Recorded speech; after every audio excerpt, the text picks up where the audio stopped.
in an era when games were dead. Kaboom! There was virtually no console market in the U.S. Nobody bought consoles, nobody bought video games. An unknown company takes a big gamble. Nintendo was not well known. In fact, newscasters would mispronounce the word Nintendo. They just couldn't get it right. This is the story of the rebirth of the gaming industry. What we've done is to single-handedly recreate a dead industry. Suddenly Nintendo, a Japanese newcomer, comes in and has a new console and says, hey everybody, let's play games again. The Nintendo Entertainment System completely revitalized what was a dead industry. It re-injected life. It made kids love video games again. This is the NES.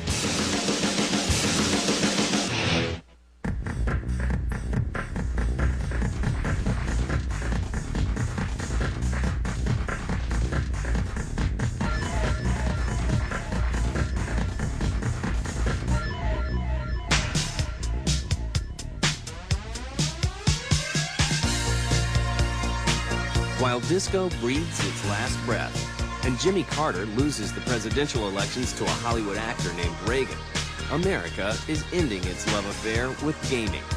In the early 1980s, the home video game business in the United States collapsed. There was virtually no console market in the U.S. It was all after the the crash of Atari. So gamers took a step back and, opened their doors and went outside and saw the sun and did some other things for a while. Nobody bought consoles, nobody bought video games. A smart boo-boo. I think a lot of it was just because they got bored with the games. The games weren't of high enough quality to really have people want to continue to play them. It was usually referred to as the Atari debacle. There was a tremendous buildup of inventory of Atari home video game systems and a complete collapse, which cost a lot of people jobs. But in Japan, gaming is alive and well, thanks in part to a company called Nintendo. Nintendo's 150 years old. Started out making these playing cards. Nintendo did a lot of things in the meantime. We were also in the consumer business selling the small Nintendo Game & Watch. So actually, we were in the handheld business before the home video game business. Then they tried to break into the arcade business. Their first attempts weren't very successful. They had Sheriff, which was an okay game. They had a game called Radar Scope. Did quite well in Japan, but not in America. Nintendo's biggest success in Japan is the Famicom, a unique game console developed by Masayuki Uemura. It was based on Family Computer, is what they originally launched it over there, and they just shortened it up to Famicom. The Famicom was introduced in 1983. The launch was very, very successful. The collapse of the home video game business was really a U.S. market thing. It was not something that had occurred in Japan. It was a little tiny 8-bit box, red and white, actually really funny looking. It was really small, it's only about this big, but the games on it were a lot of fun to play. The system was well received because of the increased graphics capability of the product, as well as some really great games. So it took off, and it was not only successful, it was extraordinarily successful. Nintendo makes a daring decision to bring the Famicom to America, and its timing couldn't be worse.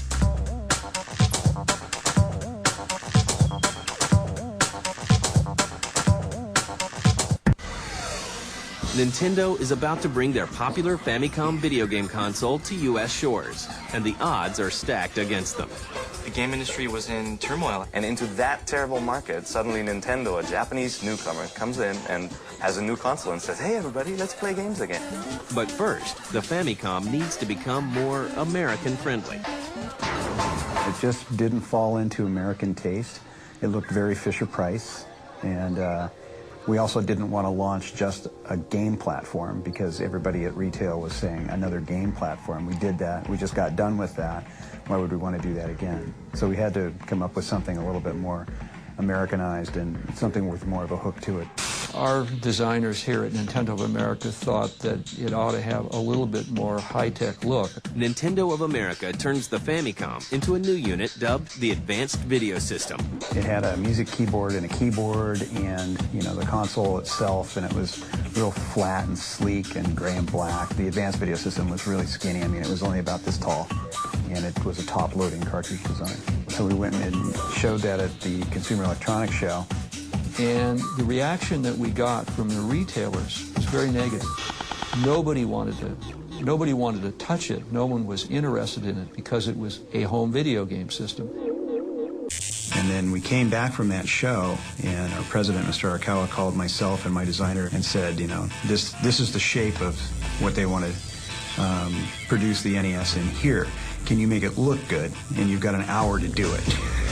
And so we went back to a drafting board, and we were all because we spent all this time on this other design, but we came up with that gray and you know, the stripe across the top in about an hour, and came back in and presented it to him, and poof, the next thing we knew, that was what it was. Yeah, well, we lost the keyboards, both of them.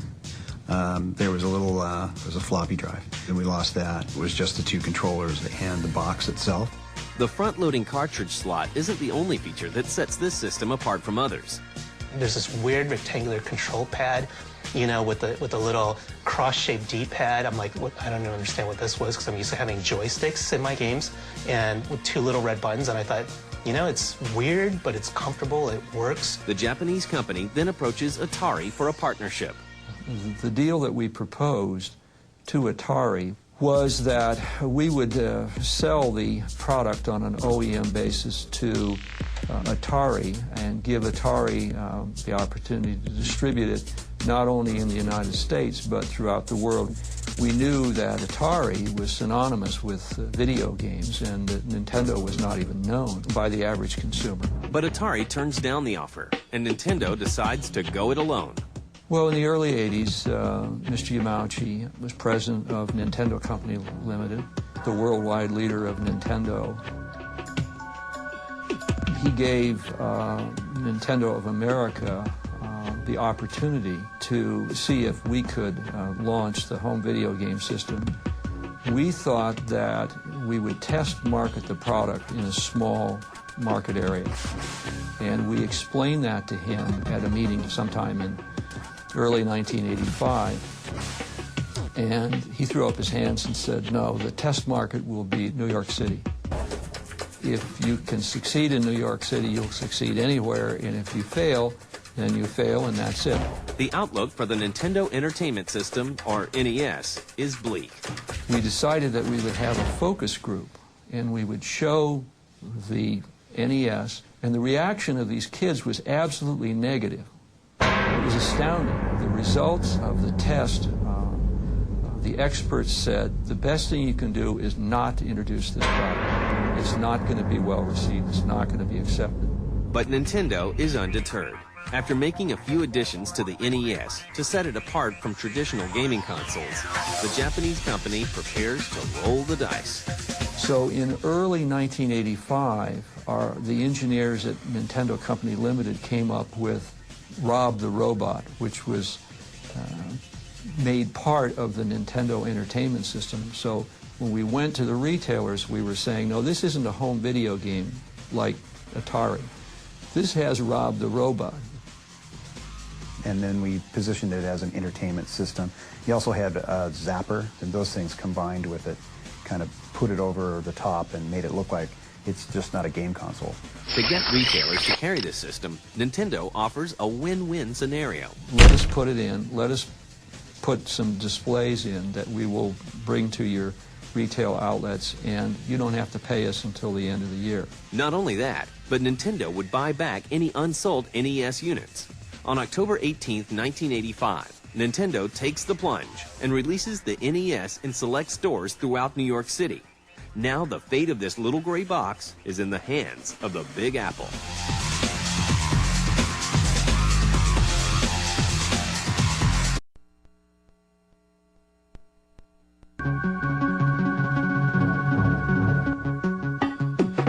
Nintendo takes what many see to be a suicide dive into the video game console market with the Nintendo Entertainment System in 1985. They shipped 50,000 units to select stores throughout New York City. So it was an uphill fight to enter the market with the NES in 1985. Nintendo was not well known. In fact, in my case, I remember listening to newscasters or to meeting people who would mispronounce the word Nintendo. They just couldn't get it right. But the system's unique appearance and strong lineup of games catches the public eye. When I first saw the NES, I thought, like, wow, that's so futuristic looking. And it comes with a robot. And it's got this lid that opens. It's like from the future. It's amazing. Coming off being a fan of Atari 800 or ColecoVision and television, you know, the Atari 2600, the NES was pretty spectacular as far as what it could do. And a home version of Super Mario Bros. By Shigeru Miyamoto, the creator of Donkey Kong, makes the NES a must-buy for gamers. Miyamoto is one of those rare people who brought something new to gaming. They're these shining figures, these shining stars of gaming who introduce a new gameplay concept. So I'm looking for the $2 to $5 ColecoVision games, and all of a sudden I see Super Mario Brothers, which I had just become addicted to in the arcade. And it was like, Super Mario Brothers, wow. So I go around the corner to the other aisle, and there's the NES, and it's $80 with Super Mario Brothers. It's like, tick, okay, sold. Yeah, Super Mario Brothers was, you know, it remains one of the best games ever made. It shows just how far ahead Nintendo was from everybody else. Super Mario っていうのは初めて For Mario, I mean, Mario was, of course, the first game to become a really huge hit all around the world and generate lots and lots of fans. And so that, of course, you know, I mean, Mario will always be close to me. We didn't sell all 50,000, but it was enough of a success that Toys R Us and other retailers said, why don't you expand to a few other markets in 1986. But in early 1986, we made the decision that based upon the success of the NES in New York City, that we would expand and go nationwide. By the end of 1986, the thing just took off. Amazing. And by Christmas of 87-88, there were millions of units sold worldwide. There were already a few games that had broken 1 million units. It was pretty obvious that the game industry was back, you know, alive and well. The NES succeeded because it had kick-ass games. There was Metroid. Obviously later there was The Legend of Zelda. By 1987, 5.4 million NES units are sold. Nintendo's lineup is also boosted by a number of third-party games.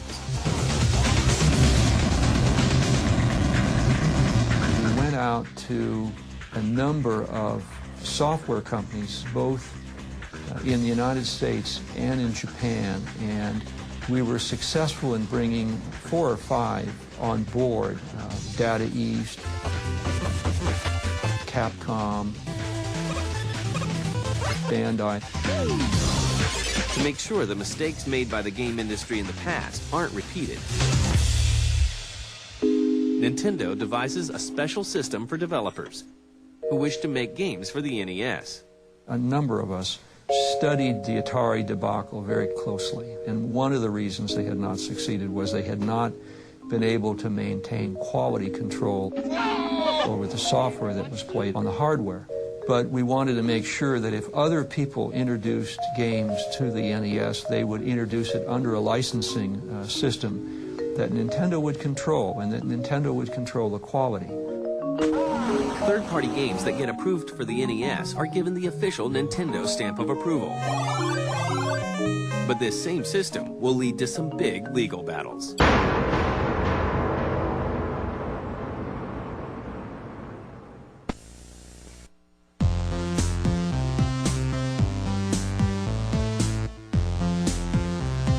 When 1988 rolls around, Nintendo's NES has an established base of 9.4 million units throughout the United States. The gray and black Japanese console is king of the hill. But that doesn't mean there isn't any competition. The first legitimate competition was Sega. The console wars started between Sega and Nintendo with the Sega Master System and the Nintendo Entertainment System. The thing was, brand loyalty ran so deep, for me at least as a child, that when I actually went to the department store and played a Sega Master System, I felt like I was cheating on my spouse. It was like I felt dirty and icky, so I ran home to my Nintendo and went back and played that instead. The Sega Master System would go on to sell only 2 million units in its lifetime and capture just 11% of the gaming market. The biggest problems for Nintendo come from legal battles rather than competition.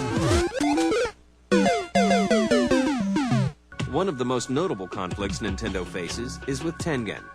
You had to license your games from Nintendo, you had to pay Nintendo a fee to manufacture it, you had to let Nintendo manufacture the cartridges for it. Where Tengen, which was an offshoot of Atari, was making unlicensed games for the NES. They concluded that they could go around the licensing system that we had in place and manufacture their own games for play on the Nintendo Entertainment System without the necessity of a license. And we got into litigation with them, but we were successful. Those lawsuits were all decided in Nintendo's favor. Some game companies complain that Nintendo's control over third-party developers is too strict. But by 1990, Nintendo controls 80% of the gaming market. And if publishers wanted in, they had to play by Nintendo's rules. Yeah, well, Nintendo had pretty, I would maybe call them aggressive business practices, and they would really restrict publishers to only bringing out like a couple games a year. They had tremendous testing checklists that we had to go through, and they would test the game and be pretty nitpicky about some of the things that were in it. Nintendo's strict policies lead to an investigation by the FTC, and the matter is eventually settled out of court. Later, the game company sues Camerica over its Game Genie cheating device, and this time, Nintendo loses. The Game Genie was like your way of being the hacker. I can get in there and I can give myself infinite lives and I can warp all the way to the end. Nintendo didn't like it, obviously, because you could rent a game and beat it. By 1991, games like Super Mario Bros. 3 and Shadowgate pushed the NES to its peak, giving Nintendo 90% of the US video game market. From the official Nintendo Power magazine to Nintendo accessories, toys, and even cereal, the Nintendo invasion is complete. There's this monthly magazine that was giving you tricks, that was giving you previews of other games coming out, and you felt like, you know what, I am a gamer now.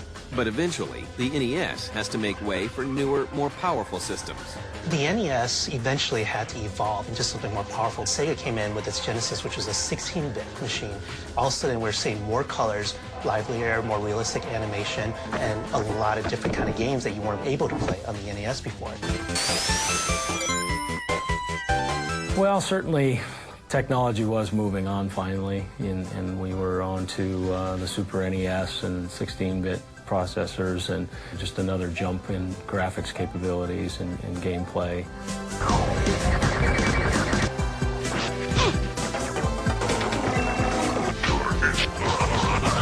That was inevitable. Kind of started the cycle, I guess you see today, of technology and new systems coming out every few years. As time goes by, game consoles steadily grow more and more powerful. But no matter what the future brings, the impact of the NES on the world of gaming will never be forgotten. You look back and the NES was the system we all grew up with. It had all the great games, it established all these huge franchises.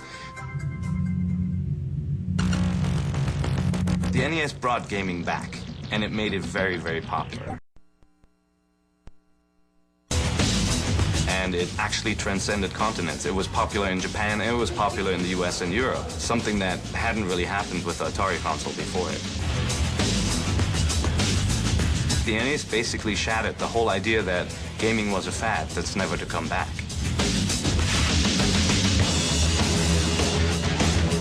I think the video game industry would not be where it is today without the Nintendo Entertainment System. If you think about it today, the NES is like, for a lot of people, you know, a whole generation of gamers, the NES is where it all started. There's no question in my mind that if we had not successfully launched the NES, that the home video game business would not exist as we know it.